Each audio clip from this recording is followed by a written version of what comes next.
देवव्रत जी मुझे एक हाँ मैं सर आप पे आ रहा हूँ। देवव्रत जी एक चीज मैं आपसे समझना चाहता हूँ कि एसी की सर्विस में कई बार लापरवाही हो जाती है और जब एसी कूलिंग कर रहा है तो लोग आमतौर पर लापरवाही कर जाते हैं।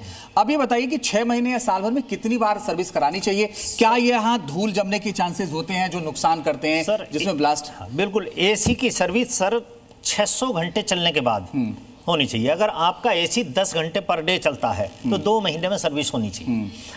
इस तरह से खुले एसी को निकाल कर सर्विस कर देना, ये कॉइल कभी क्लीन नहीं होगी। सर ये आपका फैन लगा है, ये यहाँ से एयर देता है और यहाँ हीट एग्जॉस्ट होती है, इस कंडेंसर से हीट एग्जॉस्ट होती है। तो नेचुरली जो भी डस्ट आएगी सर वो इसमें अंदर की साइड जाएगी। जब तक हम इसका ये कवर नहीं खोल लेंगे, इसमें जो भी डस्ट होती है, डस्ट पार्टिकल होते हैं वो सर इन साइड में होते हैं। इस कॉइल में यहाँ से एयर शक करता तो इसमें सारा इस तरफ होता बाहर। इसको तो आप बिना कवर खोले क्लीन कर सकते हैं, लेकिन इसको बिना कवर खोले क्लीन नहीं कर सकते।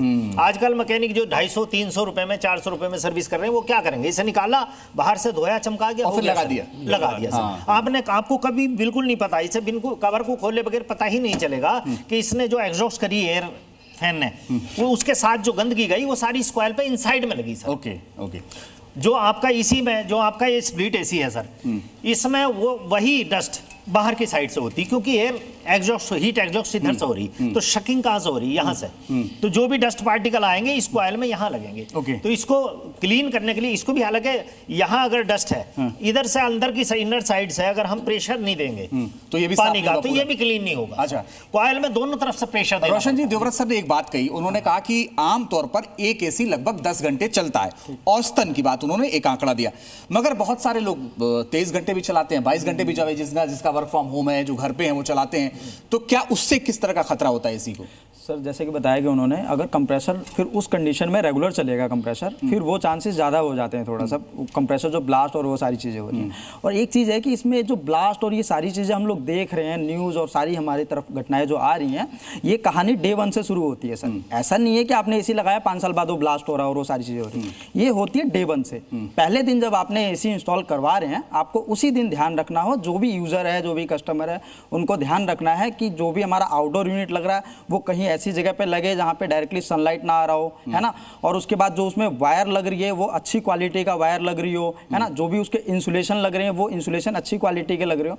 तो ये हमें डे 1 से ही ध्यान रखना होता है, तो जाके हम कहीं हद तक बच सकते हैं चीज़ों से। ठीक है, क्या स्टेबलाइजर जरूरी है सर? क्योंकि मैं तो देख नहीं रहा हूँ सोसाइटियों में लगे। बिल्कुल सर, स्टेबलाइजर वोल्टेज स्टेबलाइज करने के लिए होता, लेकिन स्टेबलाइजर के जितने बेनिफिट हैं, आज की डेट में आप देखो, मैं नोएडा से हूँ सर। नोएडा में सभी सोसाइटियों में सभी जगह इस तरह के ट्रांसफार्मर मेंटेन करे गए हैं सभी जगह, कि उनमें वहाँ स्टेबलाइजर की जरूरत है ही नहीं सर। बिल्कुल 200 से 250 के बीच में कोई दिक्कत नहीं, चलते हैं एसी। स्टेबलाइजर वोल्टेज को स्टेबलाइज करता।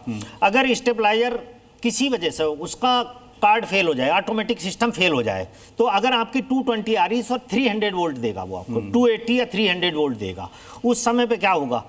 एसी आवाज करके चलेगा और ओवर हीट होगा, क्योंकि करंट रेटिंग बढ़ जाएगी। जब वोल्टेज बढ़ेंगे तो करंट रेटिंग बढ़ेगी, करंट रेटिंग बढ़ेगी, आवाज भी बढ़ेगी, आवाज बढ़ेगी, लोड पड़ेगा कंप्रेसर पे। मतलब यही कारण धीरे धीरे सर वहीं जाते हैं, या तो थिम्बल बस्ट होगी या कंप्रेसर ओवर हीट होकर ट्रिप होगा।